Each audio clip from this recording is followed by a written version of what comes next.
Hey everybody, today I am going to be doing my top 5 favorite films of the 1980s, and they are ranked. Always so hard to put lists like this together, but I think I have some good ones, at least for now. These are the ones that I would pick today. My favorite films of the 1980s today. It could change in a month, it could change in a year. But before we get started there, I'm going to plug my website. It is deepfocuslens.com. I am an artist and I sell commission portraits and prints of my work. And if you are interested in any of that, you can go to deepfocuslens.com/shop. And if you have any questions about a commission portrait or anything like that, you can always email me. My email is in the description box below. So for this list, I'm going to go 5 to 1. Number 1 being my favorite film of the 1980s, and we start with number 5. So number 5 is AKIRA, and this film came out in 1988, and it was directed by Katsuhiro Otomo. This is an interesting one just because I had a lot of movies that I could have put on that number 5 spot, and plenty that I could have put in the place of AKIRA, but I chose this one.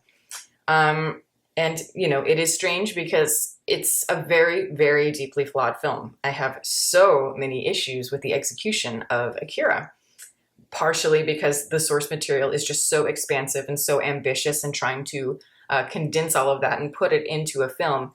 Even a somewhat long film, it was just too much, really convoluted, very messy, and you know, I struggle with the pacing of it for sure. But it is just one of those examples of, yes, it might be pretty rough around the edges, and maybe it should have been 3 films, or it could have been a mini series, or, you know, something like that.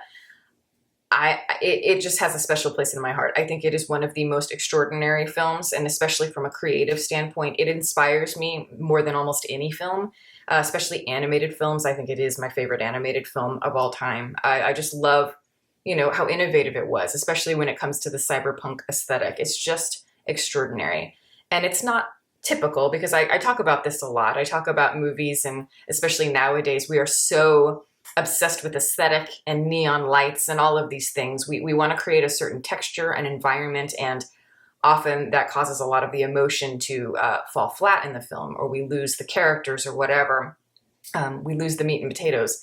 But with AKIRA, somehow, it's the aesthetic and it's the style, it's the creativity of the world building that somehow informs the emotion so deeply. Partially because it's a very unique aesthetic. You know, this is a film that is supposed to take place in the future, not technically the future anymore, but when the film was made in the 80s, 2019 was the future. And normally, you know, you watch futuristic films and there tends to be kind of a cold, very sterile sort of modern sensibility and a lot of synth-based scores and things like that. But no, this is just so carnal. It's very primal. It is rooted in the flesh, as I always like to say.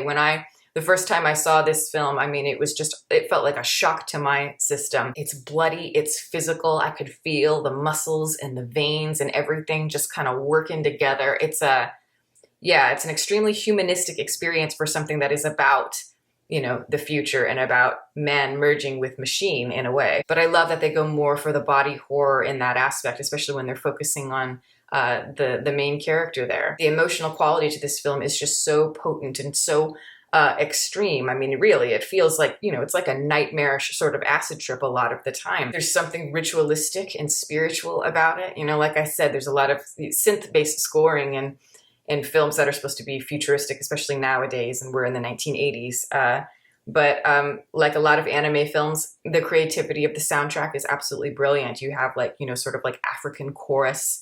It's very percussive, and there's just such detail in the animation, detail in each frame. And towards the end of the film, that real heart is very apparent, and the idea of 2 boys growing up has a bitter feeling to it. When I was 14 years old, this film just changed my life, and it was one of those, like, I'm never going to forget this. I'm never going to forget the imagery that I've seen. And, you know, even nowadays, many, many years later, I still have that feeling when I watch it, and that is extremely rare for me. Just the grimace and the horror and the spectacle of everything all coming together. It is very transcendent. Beauty amidst the grotesque, and it is very complex and beautiful to look at. Next on the list is Raging Bull, and this came out in 1980, and it is directed by Martin Scorsese. And you're going to notice on this list that, and this is just, of course, you know, people who know me, I have a lot of films on here that tend to be more kind of surreal and abstract and really kind of pushing really deeply into an emotional core that very few people can get to. But yet with Raging Bull, you know, that's more kind of your standard, you know, it's a Scorsese film. So it's like your standard American classic, you know, this American dream story, the rags to riches tale. And not to say I don't like those films. I love them when they're good, but we do see them a lot. But there is something about, you know, a film like Raging Bull that I think just does it so brilliantly. Yes, it is Scorsese. So yes, it is very cinematic, as you would expect. But the surprising thing about it is also how subtle it is. It is very stripped down, very raw, yet still has a lot of that cinematic quality to it. It has an elegance to it and a maturity. Almost every part of it, no matter what's happening, feels visceral. There's just like an adrenaline to it and a pain and an anger, the feeling of those bustling New York streets as they would have existed at the time. And yet through any violence, any sort of primality that you see throughout it, there is just such an elevated sort of poetry to it, a grace to it, a sort of perspective above the people that we see here. And the fighting especially, I think, is so extraordinary because it's done very differently than how they normally would be in a fighting movie or like a big American sort of movie like this. You know, these fights don't even really feel real. They feel surreal. They feel abstract. They're abstract representations of our main character. The turmoil he feels within his mind, all reflected through each different fight in a different way.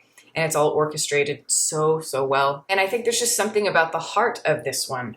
You know, Scorsese was at a point in his life here that was a rock bottom of sorts. You know, he was struggling with drug addiction, and this was just kind of his chance to kind of be motivated to do something, have his life go into a direction. And I don't know, I feel like you can feel that. You can feel that through the character of Jake LaMotta and this feeling of somebody that is just so difficult. It's like, it's a very realistic depiction of somebody who is, you know, in deep pain, refusing to change, refusing to let that hardened mask of masculinity sort of soften just a bit and compromise for other people. He just refuses to remove that insecurity and that war zone mentality that is just so ingrained in him. Scorsese is not known for his female characters, definitely not, but I do think that LaMotta's wife in this film is one of the best ones. And I just love her, and I love the relationship between them. I love the naturalism of it.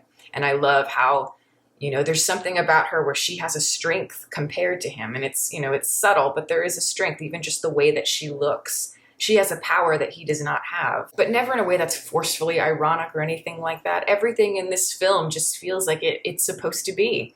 You know, I look at a movie like There Will Be Blood, which is, you know, maybe a more dissonant, more eccentric version of the American dream story, but I see a lot of similarities between the two. I feel a very gritty, physical, violent, painfully lonely center. Next on the list is Blue Velvet, and this film came out in 1986, and it is directed by David Lynch. And of course, I had to put a David Lynch film on here. This actually might have been, no, it was my first exposure to like real David Lynch. I had seen Straight Story. That was actually the first Lynch film I saw. I saw it when it came out. I was just a kid. I think it was in the 90s or something. But Blue Velvet was the first time really seeing David Lynch as we know David Lynch. And what can you say about Blue Velvet? From the opening shot, that white picket fence, those red flowers in the blue sky, and the Blue Velvet music playing and the slow motion and just this hypnotic quality, and then down into the grass where you see all the ants, all the bugs. It's just an ingenious opening, and it reflects so much of David Lynch's philosophy as a filmmaker. Some people argue that Blue Velvet is perhaps his most balanced, his greatest work that reflects kind of the idea of breaking down the illusion and the idea of studying voyeurism through entertainment. It is a neo-noir film, and for my money, it is one of the very best of them. And there's some excellent ones that came out in the 70s and the 1980s in particular. I think this one is just next level. It really is. It has an avant-garde quality to it, or touches of it in there. And you just know, there's feelings when you watch something, it's going to be special. I knew within about 60 seconds of watching this movie, this person has a vision unlike anything I've seen, and it's going to affect me in a way I'm not used to. And it really does. It gets to the areas of the soul, or I should say not the soul, but the mind, these desires, these primal desires, and these things that we're ashamed of. And it just shines a bright light on it, it seems. It does feel like a great companion piece to a film from the 1950s called Rear Window. which is, of course, one of David Lynch's favorite films. That film also is a study, in a sense, a thesis about voyeurism. And this one kind of takes it to the next level. It takes us to darker, violent, sexual places, very Freudian places, for sure. And we see a lot of strange daddy issues getting warped up into like sexual desire. But it's the sorts of things that a lot of people shy away from. And David Lynch says, no, let's explore it. We'll explore it through, the Dennis Hopper character, who's, one of the great, most unique villains of all time, for sure. There are just so many images in the film that just stick in my mind. The first image I think of when I think of Blue Velvet is the image of the man in the yellow coat just, standing there, the ear in the grass. My favorite moment might be the clowns, the Dean Stockwell number kind of in the middle of the film, because it is the scene that is most dreamlike, that is breaking from internal logic the most, and it kind of gives us a taste of what we would see later on from Lynch in movies like Inland Empire and Lost Highway, Mulholland Drive. But I do think that, yes, this is one of his most consistent, most fully realized pieces, and if you haven't seen it, good Lord, you need to see it. And number 2 on my list is Possession. This film came out in 1981, and it was directed by Andrej Zulawski. How does one talk about possession? It is such a different kind of experience. And I'll be honest with you, I've seen it several times, and I still don't really know what it's about. Or I should say, I don't really know exactly what the director's always going for. And, I have my ideas of what it means to me, but they're very complicated and they're always shifting around. It is one of the hardest reviews I ever did, because even when I did that review, I wasn't really sure what it was about fully. And to this day, it is still an enigma, but I think there is an intuition while watching it where, just as a human being, especially if you're a human being who, has known darkness in a deep way, this film can really, I think, stick with you because of just how deeply it's willing to go into it. It's just like a needle just boring into the brain, into the deepest, most vulnerable areas. We all go a little mad sometimes, says Norman Bates. And that film, or I should say that quote very much reminds me of Possession. It's about, two people in a romantic relationship, a marriage. What happens when you're in a relationship where you may not love the other person the same way, where you feel trapped in that relationship, where perhaps the person doesn't know you the way they think they do, or they don't know you anymore, the way we view each other and what that says about each other, and how oftentimes, you bring out the worst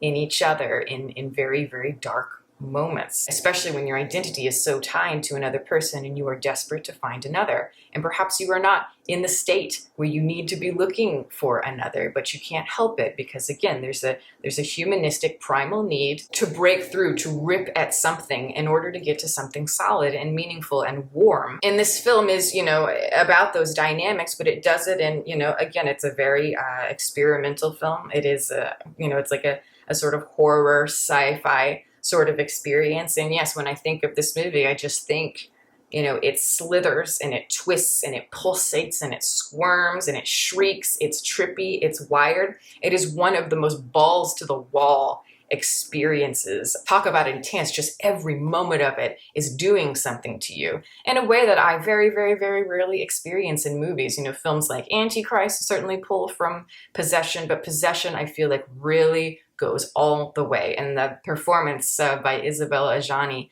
is so extraordinary. She puts herself in the most uncompromising positions, and you feel that hypnotic beauty from her, but also that terror that she could just destroy you at any moment. It is a very violent, very beast-like sort of experience, and I love it when people are willing to go there. And my number 1 film of the 1980s is Come and See. This film came out in 1985. It was directed by Elem Klimov.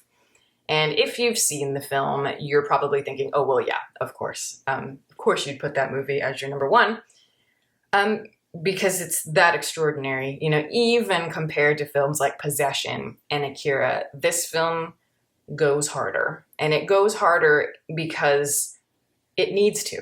Like, it's a requirement for this kind of film because it's made by people who know what it's like to go through the actual events that take place in the movie. It's people that know the darkest of the dark, and so therefore they can explore it in ways that maybe are closer to the soul and less removed in the way that, a lot of times we see a lot of war movies like, you know, The Deer Hunter or Saving Private Ryan, whatever, and they're very much kind of historical. There is a remove from the emotion, a sort of admiration for patriotism and all of that. And this film doesn't care about that. It is all about the human experience as it exists within. There's elements of that kind of shrieking intensity of possession, and there's that visceral feeling of AKIRA in it.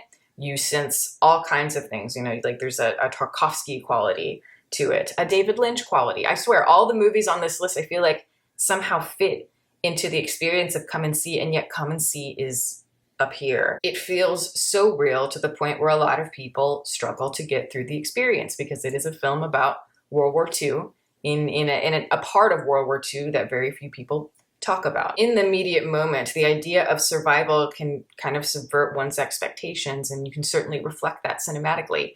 Because this film, even though there's a lot of horrific things that happen, and it does feel like a literal nightmare while you're watching it, there's a lot of beauty to it as well. It is a very abstract experience. It is very poetic.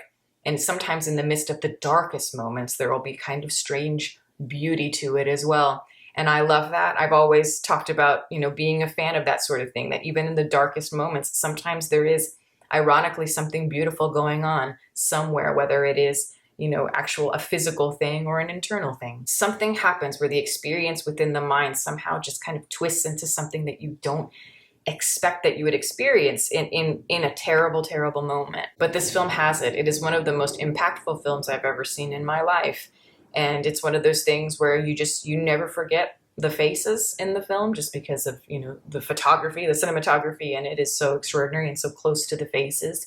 You know, I drew an image from the film just because I was so taken by the look of it. It is definitely not for the faint of heart, and it's a movie you really need to be in the mood to watch, but I think every cinephile owes it to themselves to have this sort of experience because this is true art, and I think all 5 of these movies offer something really, really special.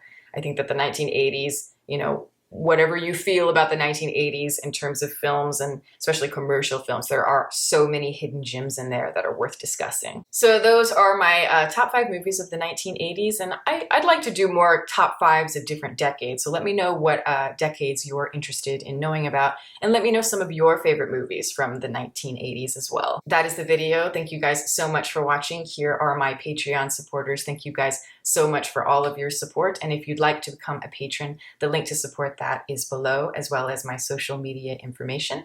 You can watch more videos here, and you can subscribe if you'd like. Catch you next time.